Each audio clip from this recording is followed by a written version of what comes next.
कितने दिन से चल रहा है नाटक? हाँ? कौन है जिसके साथ एक घिनौना रिश्ता बना चुके हो तुम? बता, इससे पहले कि तुझे जान से मार दूं मैं। आप गलत समझ रहे हो मुझे। ऐसे हम गलत समझ रहे हैं? बताती हूँ। इसका नाम नहीं बताऊंगी। गलती मेरी है ना, उसको बदनाम नहीं करना चाहती मैं।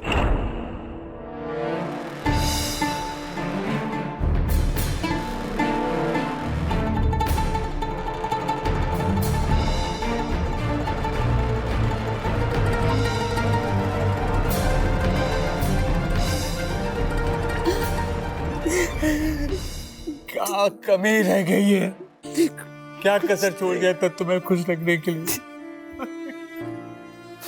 पिछले 8 साल से रोज सुबह उठ के तुम्हें आई लव यू कहते हैं कि नहीं? बोलो। अरे पूरे मोहल्ले के लोग हमको जोरू का गुलाम कहते हैं, लेकिन हम उनकी कभी परवाह नहीं की और तुम्हें प्यार करते रहे। तुम्हारी हर मांग को पूरा किया हमने। शर्म नहीं आई? बेशर्म कहीं की। 8 साल का बच्चा है हमारा। अरे उसके माँ होने का तो लिहाज रख लेती। हमसे गलती हो गई, माफ कर दीजिए। पति मारे गई थी हमारी, हमें कुछ समझ नहीं आया। आइंदा से ऐसा नहीं होगा, माफ कर दीजिए। ठीक है, छोड़, माफ करेंगे। बेटे की खातिर नहीं माफ कर रहे हैं तुमको, सिर्फ अपने प्यार की खातिर तुमको माफ कर रहे हैं। कभी आगे से दगाबाजी की ना तो सच में जान से मार देंगे और खुद फांसी पर चढ़ जाएंगे। खुद चढ़ जाएंगे। नहीं, माफी मांग रहे हैं ना आपसे। कहाँ आइंदा से ऐसा नहीं करेंगे। गलती हो गई हमसे, कर दीजिए ना। दगाबाजी क्यों की?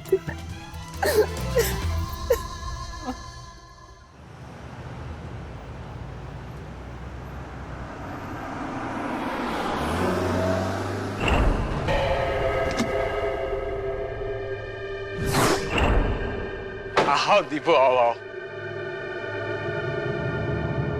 अरे हमें तो लगा हम लोगों को बिना मिले तुम महानगर मुंबई चले जाओगे। आओ अंदर आओ। ऐसे कैसे हो सकता है? आपसे और रोही जी से मिलना तो तय था। अरे इतने बड़े बिजनेसमैन होने के बाद भी तुम बदले नहीं हो, बड़ी बात है। तुम्हारे दिल में हमारे लिए जगह है। दिल में इनके कुछ नहीं है। अगर ऐसा कुछ होता तो मुंबई से आए 10 दिन हो गए इन्हें, और आज आए हैं 1 दिन जाने से पहले। पूछिए। जवाब दो भाई। लीजिए। चाय।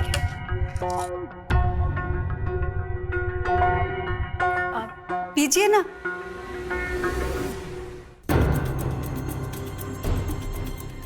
चाय थोड़ी फीकी है, चीनी कम डाली है ना इसमें, ये थोड़ी फीकी चाय पीते हैं। मैं भी फीकी ही पीता हूँ।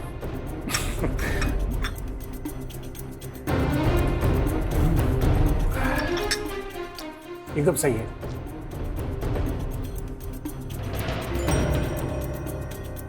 चाय तो मैं कभी कभार पी लेता हूँ फीकी।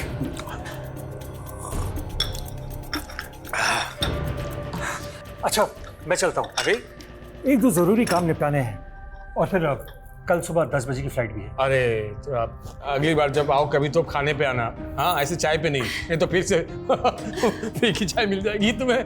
देख लीजिए कहीं आसपास कुछ रह तो नहीं गया आपका। अरे हाँ, देखो भूले तो नहीं कुछ? नहीं, मैं भूलता बहुत कम हूँ। और हाँ, चाय उतनी भी फीकी नहीं थी, मेरे टेस्ट के हिसाब से भी सही थी। अच्छा, मैं चलता हूँ। चलो। अरे रोहन। नमस्ते अंकल। खुश रहो। पढ़ाई कैसे चल रही है? एकदम ठीक। होटल मैनेजमेंट करना, बहुत पैसे उस लाइन में। देखो 10 सालों में कहाँ से कहाँ पहुँच गया मैं तुम्हें ट्रेन करूंगा अपने होटल में। ओके जी।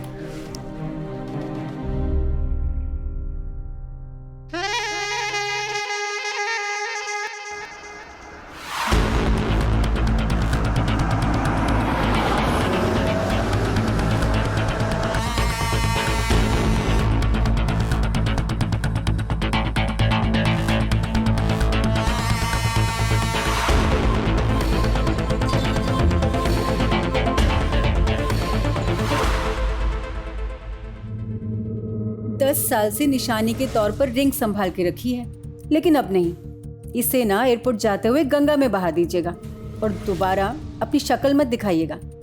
4 पैसे जरूर कमा लिए आपने, लेकिन हिम्मत ना आज भी नहीं कमा पाए। और अगर हिम्मत है तो भगा के ले चलिए मुझे।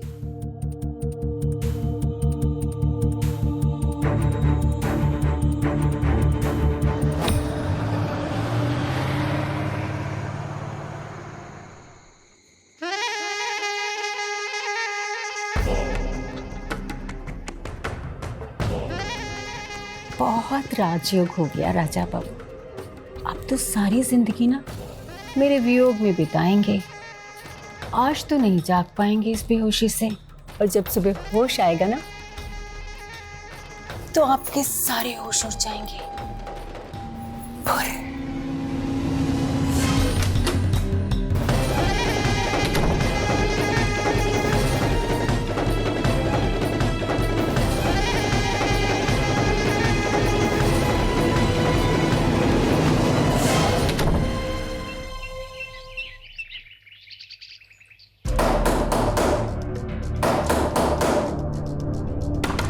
पापा, माँ, पापा दरवाजा क्यों लॉक किया है?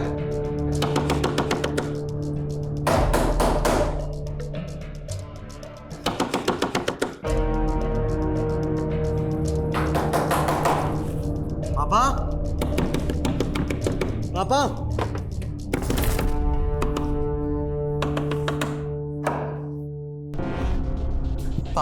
पापा, क्या हो गया? आइए बैठिए आराम से। पापा क्या हो गया? और ये दरवाजा किसने लगा दिया था? पापा, माँ कहाँ है? एक मिनट में पानी लाता हूँ। ये लीजिए, पानी पीजिए।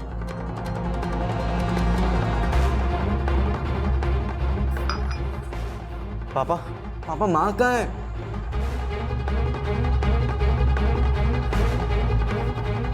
माँ, माँ, माँ, माँ, माँ।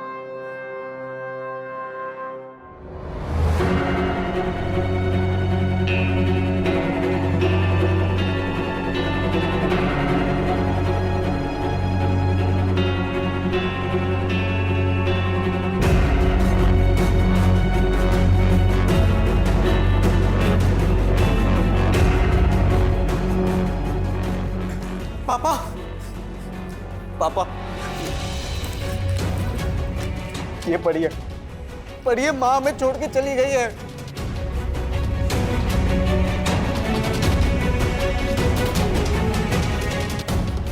अठारह साल तुम्हारे साथ जीना किसी सजा से कम नहीं रहा है। अब और नहीं, तुम मेरे पल्लू से बंधे रहने वाले पति ही रह गए। कभी मर्द बन ही नहीं पाए तुम। खैर, अब मैं तुम्हें हमेशा के लिए छोड़ के जा रही हूँ। रोहन बड़ा हो गया है, अब उसे माँ की जरूरत नहीं है। और मुझे तुम जैसे पति की ढूंढने की कोशिश मत करना। मैं तुम्हें मिलूंगी नहीं कहीं।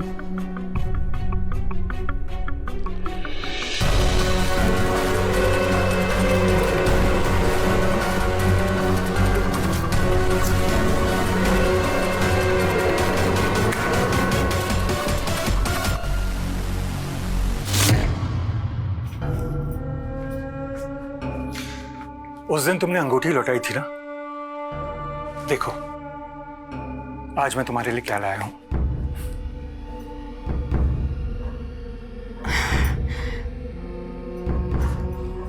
महंगा होगा ना? हाँ, लेकिन तुमसे ज्यादा नहीं। लाए हैं तो खुद पहना भी दीजिए।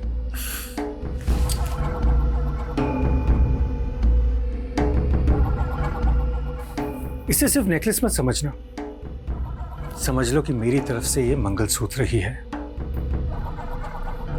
कभी मत उतारना और मेरे से ज्यादा इस नेकलेस से प्यार मत कर बैठना, नहीं तो मेरा दिल टूट जाएगा। और अगर तुमने मेरा दिल तोड़ा तो मैं तुम्हारे राजा बाबू जैसे आंसू नहीं बहाऊंगा, मैं अपनी जान दे दूंगा, लेकिन उससे पहले तुम्हारी जान ले लूंगा। जान देने और लेने की ना नौबत ही नहीं आएगी।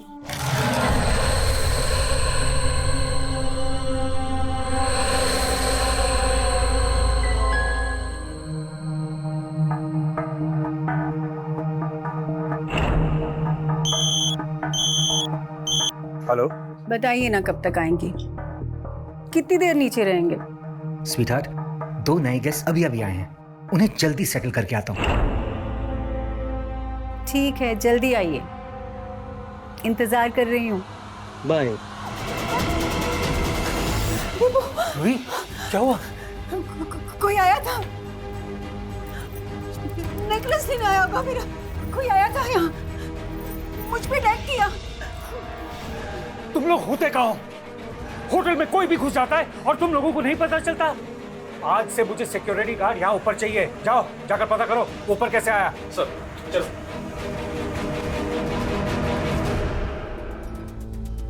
कौन हो सकता है? चोरी होगा, नेकलेस लेने ही आया होगा। कहीं राजा तो नहीं? शायद बदला लेने आया हो। राजा? नहीं,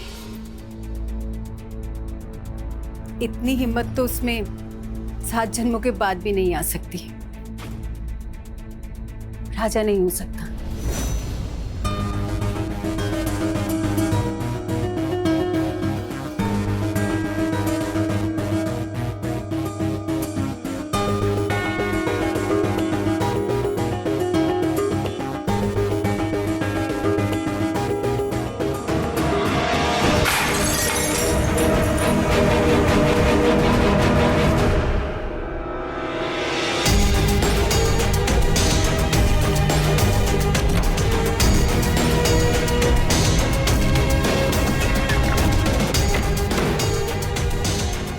पूरी जिंदगी से तनाश करके गई तू, कुल खानदान सबकी इज्जत राख में मिलाकर चली गई।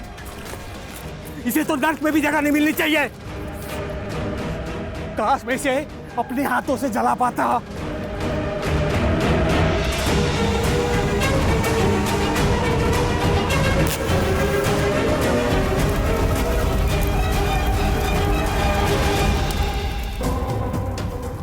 उसकी अर्थी जला दी मैंने, अर्थी इसकी। अरे तो उसकी अर्थी जलाने से क्या फायदा? वो तो जिंदा है और मजे कर रही मुंबई में दीपू सिंह के साथ में। क्या बोला तू? क्या बोला तू? आप अपनी हालत देखिए और अपने बेटे की हालत देखिए। पूछिए क्या हुआ इसके साथ आज। रोहन, क्या हुआ रे? बता, क्या हुआ रे? अरे क्या बताओ पापा, अब यही होगा हमारे साथ। माँ हमें छोड़ के चली गई और हमारे माथे पे जो कलंक का टीका लगाया ना माँ ने, वो कभी नहीं मिट पाएगा। बेटा तेरे साथ लेकिन क्या हुआ? अरे मैं बताता हूँ। रोहन सुनीता को नोट्स देने गया था। देखो मैं तुम्हें नोट्स तो दे रहा हूँ, लेकिन मुझे वादा करो कि इस बारे में तुम किसी को भी नहीं बताओगी। किसी को भी पता नहीं चलेगा, तुम भरोसा करो। भरोसा? इतना दिल मत लगा बेटा। जैसे तेरे बाप को छोड़ के तेरी माँ भाग गई थी ना, एक दिन ये भी छोड़ के भाग जाएगी। अबे भारी चीज है ये बेटा, तुमसे नहीं संभलेगी। तू तो अपने लिए कोई बॉयफ्रेंड ढूंढ ले, ये लड़कियां हम मर्दों के लिए छोड़ दे। सही बोल रहा हूँ ना मैं? अरे दूर हो जा। क्यों? बोल ना, भगौड़ी माँ का लाडला, कुछ तो बोल। माँ का लाडला, माँ का लाडला, माँ का लाडला, भगौड़ी माँ का लाडला, माँ का लाडला, माँ का लाडला, माँ का लाडला, भगौड़ी। यहाँ से चले जाओ, परेशान मत करो मुझे। छोड़।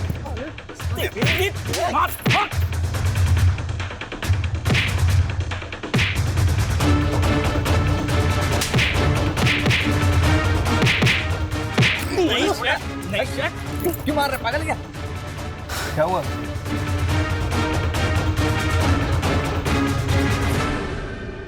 और ये सब रोज होता है, और आज मोहल्ले में रूही भाभी के नाम से थू-थू हो रही है। उस निर्लज्ज भगोड़ी औरत ने हमारी जिंदगी को नरक बना दिया है। क्या करूं मैं कर भी क्या सकता हूं? क्या कर सकता हूं? आप चाहो तो बहुत कुछ कर सकते हो।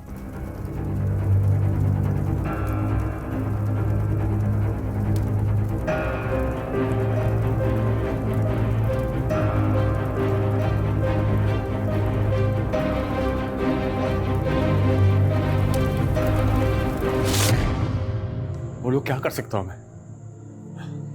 अब मुझसे बर्दाश्त नहीं हो रहा, कहीं मुंह नहीं दिखा सकता मैं। अगर वो सामने आ जाए ना तो जान से मार दूंगा मैं उसको। कम से कम मारने के बाद सर उठा के चल तो सकोगे ना। अब जो बोलता हूँ उसे ध्यान से सुनो।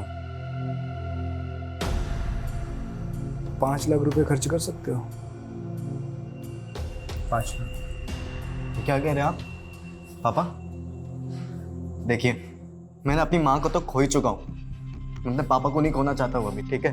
तो प्लीज आपका जो भी आइडिया है ना वो आप अपने पास रखिए और दफा हो जाइए यहाँ से। मेरी बात सुनो। मुझे कुछ भी नहीं सुनना। हमारी जो भी बेइज्जती हो रही है ना वो सब हम सह लेंगे, लेकिन आप जो हमसे करवाना चाहते हैं वो हम कभी नहीं करेंगे, ठीक है? मेरी बात सुनो। नहीं, मुझे कुछ नहीं सुनना, दफा हो जाइए प्लीज। मैं बता रहा हूँ। पापा बोलिए ना इसे। मेरी बात सुनो। जाइए प्लीज। मैं जो बोल रहा हूँ आपको मेरी बात समझ में नहीं आ रही है। चलिए, अरे चलिए जाइए यहाँ से। एक बार अभी फिर चलिए। बोल रहा हूँ मैं।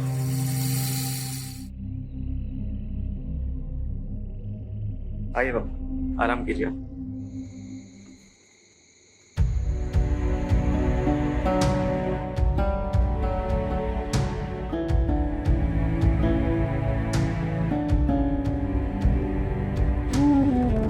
पापा,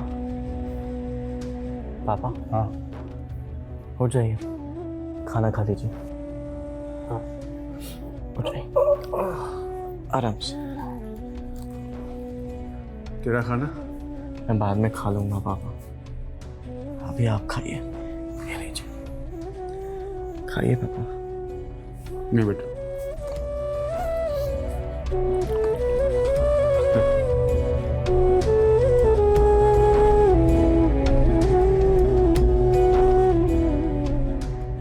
पूरी जिंदगी स्कूटर में कैसे जिएगा रे तू?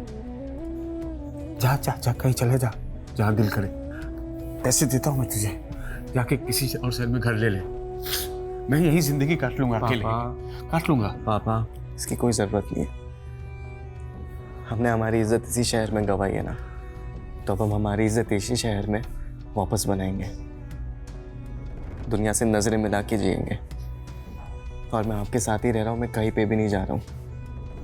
और आप देखना, मैं इतना बड़ा आदमी बनूंगा, इतना बड़ा आदमी बनूंगा, कोई भी मेरे सामने धीमी आवाज में भी कुछ भी बोलने से पहले ना बहुत बार सोचेगा। आप बिल्कुल भी टेंशन मत लो। और पापा आप भी कल से काम पे जाओगे। बस अब घर पे नहीं बैठना है, सब कुछ पहले जैसा कर देंगे, बिल्कुल ठीक, मिलकर। हाँ। प्रॉमिस करो। हाँ। ले, खा, सब ठीक हो जाएगा।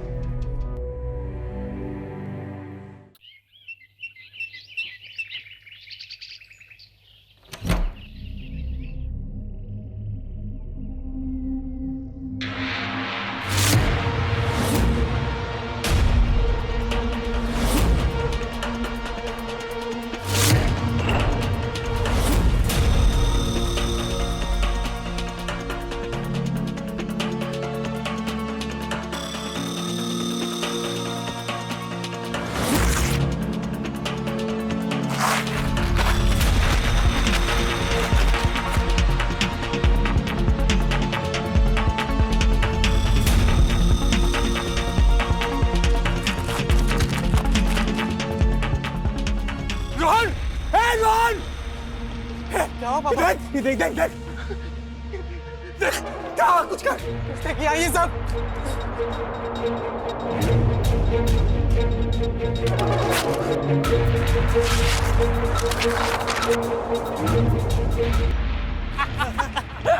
फाड़ फाड़ बेटा फाड़। कितने पोस्टर फाड़ेगा? पूरे शहर में लगाएंगे पोस्टर। छोड़ूंगा नहीं, पोस्टर लगाएगा।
राजयोग हो गया राजा बाबू। अब तो सारी जिंदगी ना मेरे वियोग में बिताएंगे। आज तो नहीं जाग पाएंगे इस बेहोशी से, और जब सुबह होश आएगा ना तो आपके सारे होश उड़ जाएंगे।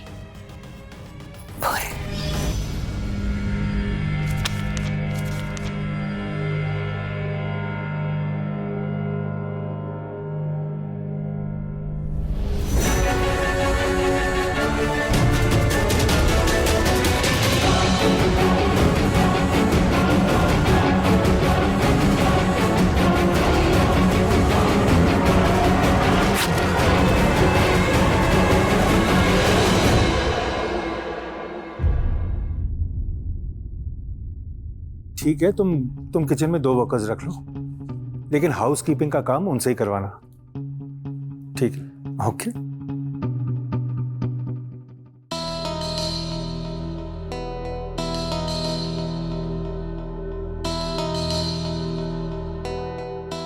हम आज ही मुंबई चलते हैं।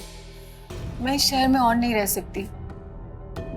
मैंने मना किया था ना वहां जाने से, तुम क्यों गई? जो छूट गया है उसे याद करके क्या फायदा? तुम्हारा कोई पति या बेटा था, अब सब भूल जाओ। सब भूल गई थी, इसलिए तो तुम्हारे साथ भागी थी। पता नहीं क्यों आज सब अचानक याद आ गया। कहीं तुम अपना मन तो नहीं बदल रही? कैसी बातें कर रहे हो? इतने दिन इतनी रातें तुम्हारे साथ गुजारी, तभी मुझ पर भरोसा नहीं है? याद रखो, मैं अपनी वापसी के सारे दरवाजे बंद करके तुम्हारे साथ आई हूं। अगर अब भी शक करोगे ना तो मैं जीते जी मर जाऊंगी।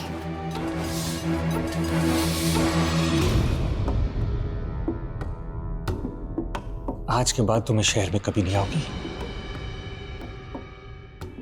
चलो मुंबई। एक औरत जिसने महज अपने स्वार्थ के लिए न सिर्फ मां और पत्नी जैसे रिश्तों के साथ खिलवाड़ किया, बल्कि अपने औरत होने के वजूद पर सवाल भी खड़े कर रही थी। पता नहीं इस नाजायज रिश्ते को जीने की खातिर उसकी जिंदगी उसे किस अंजाम तक पहुंचाने वाली थी। नमस्कार, मैं हूं अमित पचौरी और आप देख रहे हैं क्राइम अलर्ट। अक्सर ऐसे रिश्तों की बुनियाद खोखली होती है जिनकी नींव रूप, पैसा और हवस के आकर्षण पर टिकी होती है। रूही ने अपनी जो आजादी चुनी थी, क्या सही मायनों में वही आजादी थी? अपने 18 साल पुराने रिश्ते का गला घोंटकर जिस नए रिश्ते को वो सींच रही थी, क्या उस रिश्ते में खुशहाली थी? कहीं ऐसा तो नहीं कि उसका बहका मन उसे किसी मोह जाल में फंसा रहा था और आने वाले खौफनाक अंजाम से वो पूरी तरह से अनजान थी।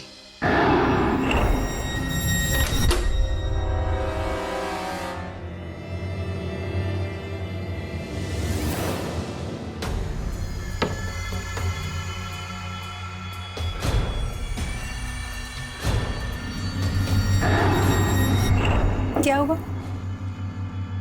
तुम तो नीचे जा रहे थे ना? अभी तक तो जा रहा था, लेकिन अभी कुछ देर बाद ही जाऊंगा।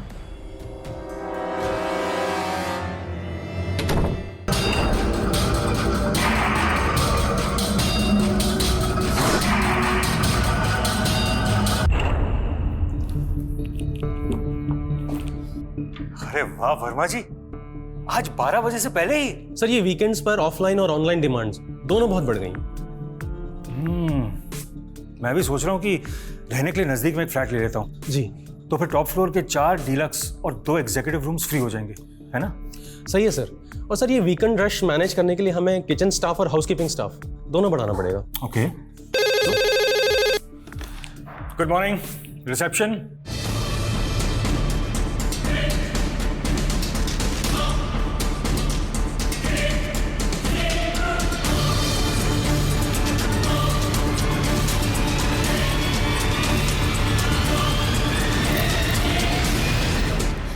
सब जगह ढूंढ लिया, ये नेकलेस कहीं नहीं मिल रहा।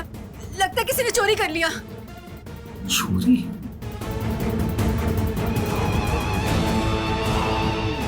तो पारा, मुझ पर हाथ उठाने की कोशिश मत करना। प्यार करती हूँ तुमसे, पर उसका ये मतलब नहीं कि तुम्हारी मनमानी बर्दाश्त करूंगी। अपनी मर्जी से भागी थी।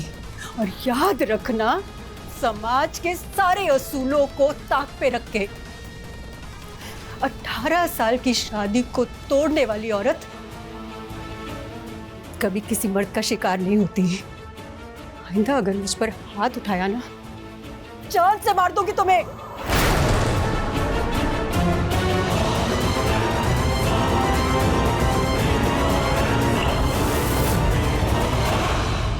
मुझे लगता है आपके होटल स्टाफ में से कोई होगा। देखिए, 6 महीने पहले भी मुझ पर किसी ने अटैक किया था और उसके हाथ में चाकू भी था। मतलब कोई आपको जान से मारना चाहता है? आपको किसी पे शक है?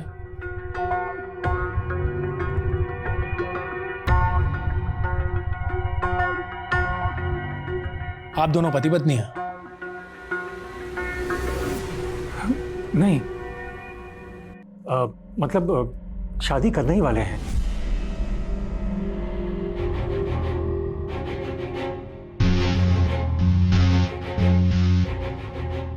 वेल, सबसे पहले आपके होटल स्टाफ की तलाशी लेनी होगी।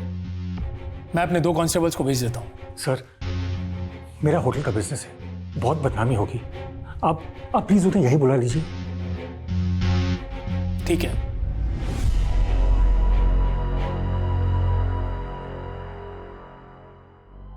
पिछले 8 साल से रोज सुबह उठ के तुम्हें आई लव यू कहते हैं।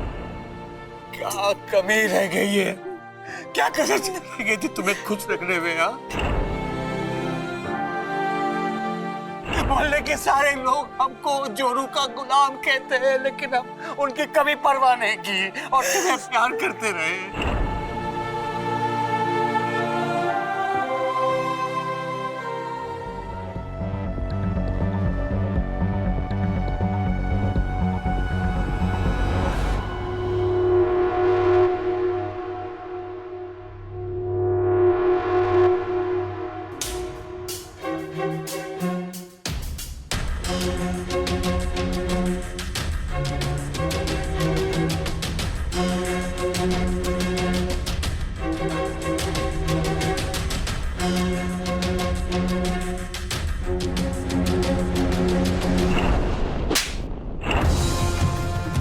दोबारा मुझ पर हाथ उठाने की कोशिश मत करना।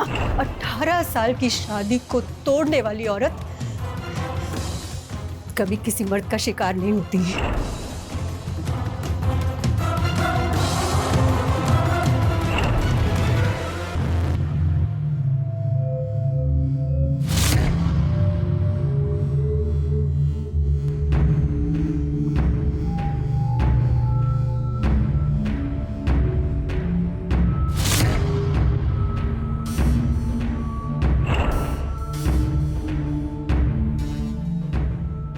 तुझे अपने रूप पर, अपनी जवानी पर बहुत गुमान है ना?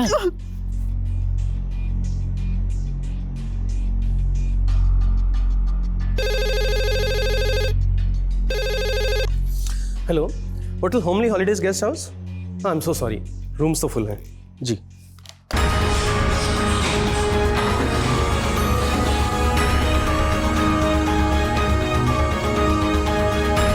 मैम, मैम,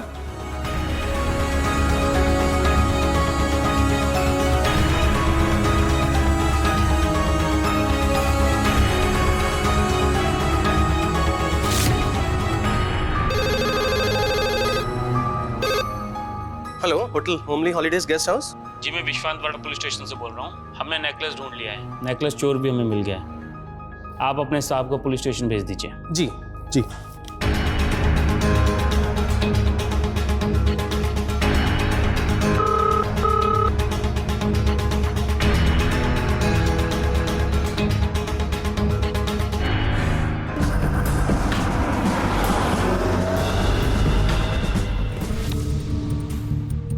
मालवानी मलाड चारकों पर नाकाबंदी कराओ फौरन। पूरे होटल को सील कर दो। कोई भी गेस्ट यहां से चेकआउट नहीं होना चाहिए। सबकी तलाशी लो फौरन। और हाँ, तुम में से कोई होटल से बाहर नहीं जाएगा और जब भी बुलाएं पुलिस स्टेशन आना होगा। सबसे पहले रूही पर जानलेवा हमला, फिर नेकलेस की चोरी और अब दीपू की हत्या। क्या अपराध की ये तीनों वारदातें आपस में जुड़ी हुई थी? या फिर अंजाम था रूही की नाजायज आजादी का, या फिर दीपू जैसे मर्द की नीयत का हश्र? आखिर किसने किया था दीपू का कत्ल? रूही बुनियादी तौर पर गलत नजर आ रही थी, तो क्या उसने दीपू को मौत के घाट उतार दिया था? शक की सुई रूही की ओर ही इशारा कर रही थी, लेकिन कहते हैं ना, कई बार जो दिखाई देता है वो होता नहीं है। गुनाह के कई चेहरे होते हैं। पुलिस को हर चेहरे की परख होती है, लेकिन कई बार असली गुनहगार के चेहरे को पहचानना मुश्किल हो जाता है। होटल के हर स्टाफ, हर गेस्ट की तलाशी ली गई, उनसे पूछताछ की गई। पुलिस ने संगीन जुर्म की तफ्तीश जारी करते हुए रूही को गिरफ्तार कर लिया और एक प्राइम सस्पेक्ट के तौर पर न सिर्फ रूही से बल्कि उस नेकलेस चोरी करने वाले से भी पूछताछ की। यही नेकलेस है आपका? नेकलेस तो हमने ढूंढ लिया। अब आप हमें यह बताइए कि आपने नेकलेस देने वाले को क्यों मार दिया? मार देने का मन तो किया था, मार भी सकती थी, क्योंकि मैंने उस दिन उसके अंदर एक जानवर को देखा था। मर गया वो शैतान ना, खुश हूं मैं। वैसे आपके बारे में हमने सब पता लगा लिया है। मैं गलत हूं, पता है मुझे, पर मैंने उस शैतान को नहीं मारा। वो हम पता लगा लेंगे, लेकिन तब तक आप हिरासत में ही रहेंगी।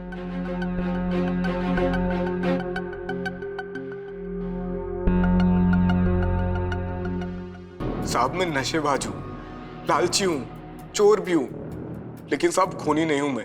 साहब मैं होमली हॉलीडे गेस्ट हाउस के किचन में काम करता था, और पहले दिन जब दीपू जी रूही भाभी को होटल से बाहर घुमाने ले जा रहे थे, तो मेरी नज़र उनके नेकलेस पे पड़ी, और साहब तब से मैं उसके फिराक में था। और अगले ही दिन मुझे वापस गांव जाना था। मैंने सोचा कि क्यों ना जाते जाते कोई बड़ा हाथ मार लूं। साहब मैंने कोशिश तो बहुत की, लेकिन हाथ कुछ नहीं आया। और अगले ही दिन फिर मैं अपने गांव वापस बनारस चला गया। फिर मैं 4 महीने बाद वापस घर से आया। तब से मैं लगातार कोशिश कर रहा था, और उस दिन भाग्य ने साथ दिया। क्या हुआ? तुम तो नीचे जा रहे थे ना? अभी तक तो जा रहा था, लेकिन अभी कुछ देर बाद ही जाऊंगा।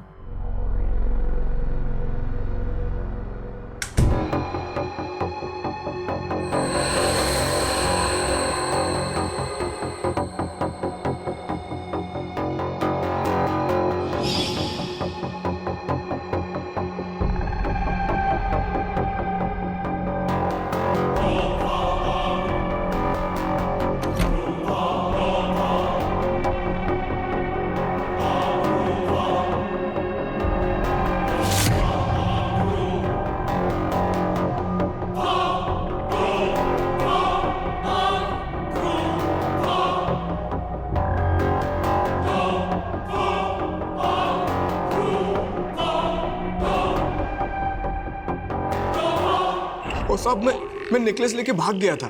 उसके बाद क्या हुआ मुझे कुछ नहीं पता। और साहब मैं रूही को जानता हूँ, ये मेरे मोहल्ले में रहती थी। साहब ये सही औरत नहीं है। उस निर्लज्ज भगोड़ी औरत ने हमारी जिंदगी को नरक बना दिया है। मेरा तजुर्बा यह कहता है कि इस मर्डर के पीछे एक लंबी प्लानिंग है। अपराधी होटल में पहले से ही घात लगाकर बैठा था, लेकिन सवाल ये उठता है कि सर, आप सही कह रहे सर।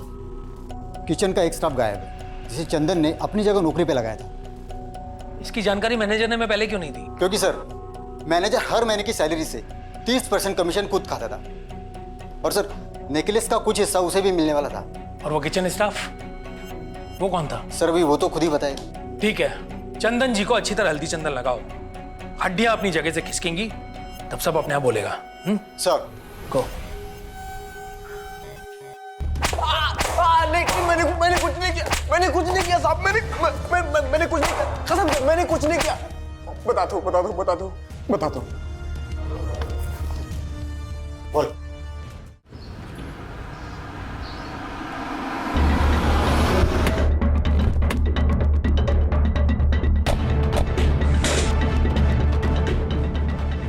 पकड़ो। चल चल पापा लेके चलो। हाँ, मैं नहीं उसका गला रहता, लेकिन हम उसे मारने थोड़ी गए थे वहां पे। हम तो उस निर्लज औरत को मारने आए थे जिसने हमारी जिंदगी बर्बाद की। उस निर्लज औरत को मारने गए थे जिसके कलंक का टीका अभी भी हमारे माथे पर है। सर, खून के आंसू रुलाया उसने हमें, खून के आंसू।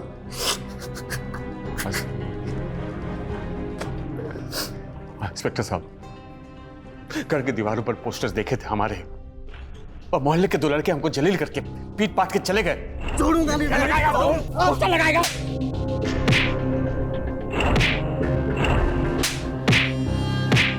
उस दिन से अंदर से मर गए थे साहब, खोखला हो गए थे। उस रात हम सो नहीं पाए साहब, पूरी रात रोते रहे। फिर चंदन आया। देखो, अभी बोलोगे तो मैं यहां से चला जाऊंगा, लेकिन मुझसे तुम लोगों की हालत देखी नहीं जा रही।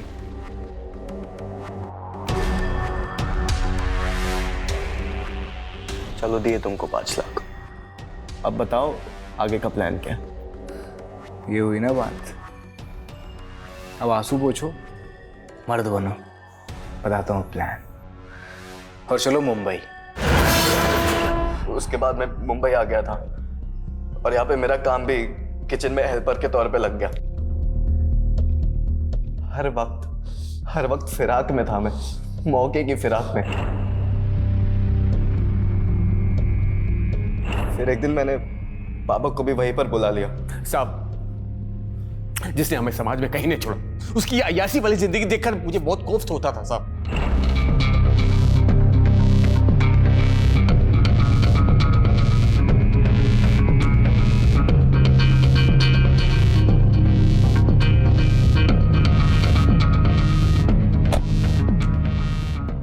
जब मैं इसको दीपू के साथ देखता था ना, तो साहब मैं उसकी हरी भरी जिंदगी तबाह कर देना चाहता था, बर्बाद कर देना चाहता था। इसलिए मैंने एक दिन उसके कमरे की चाबी मैंने रिसेप्शन से चुरा ली साहब, क्योंकि हमको पता था कि वो दोनों उस कमरे में रहते। और उस दिन तो मैं पहले से ही ऊपर था, मौके की फिराक में। लेकिन फिर अचानक से वो मैनेजर वहां पे आ गया, तो मुझे छुपना पड़ा। तुझे अपने रूप पर, अपनी जवानी पर बहुत गुमान है ना? फिर वो चला गया, और उसके जाने के बाद पापा भी वहीं पर आ गए। सब कुछ शांत सा था। फिर अचानक हमें दरवाजा खोलने की आवाज, और हमने देखा तो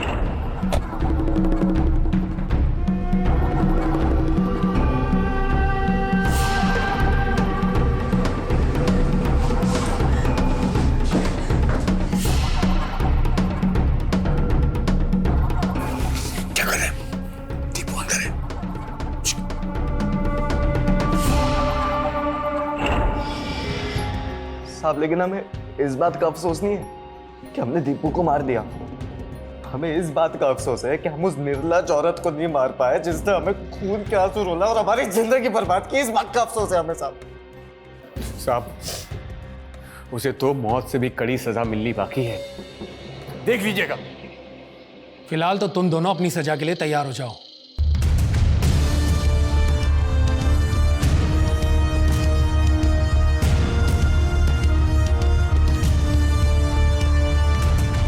रूही की चरित्रहीनता ने 3 जिंदगियों को बर्बाद करके रख दिया। समाज के तिरस्कार और बेइज्जती के कारण राजा और रोहन बदले की आग में झुलस कर हत्यारे बन गए। सवाल ये उठता है कि राजा और रोहन की गलती से बड़ी क्या रूही की गलती थी? जी नहीं, बिल्कुल नहीं। हमारे समाज में नैतिकता मायने रखती है।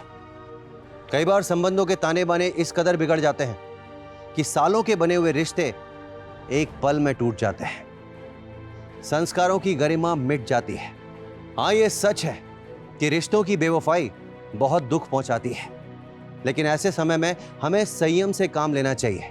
अपने मन में उठ रहे नकारात्मक विचारों पर नियंत्रण रखना बहुत जरूरी है, और अपनी जिंदगी को आगे बढ़ाना बहुत जरूरी है। वो कहते हैं ना कि काश अपने अंदर भी एक अदालत होती जिसमें इंसाफ नहीं, माफ करने की क्षमता होती। इस बात का ध्यान रखिएगा कि जुर्म पलता नहीं है, उसे हम पालते हैं। उम्मीद करता हूं कि आप लोग ऐसा कुछ नहीं कर रहे। इसी के साथ मैं अमित पचौरी आज की इस कहानी में विदा लेता हूं आपसे। फिर मुलाकात होगी एक सच्ची वारदात के साथ। तब तक याद रखिएगा, क्राइम से अगर बचना चाहते हैं तो अलर्ट रहिए। क्राइम अलर्ट, जुर्म के खिलाफ आवाज।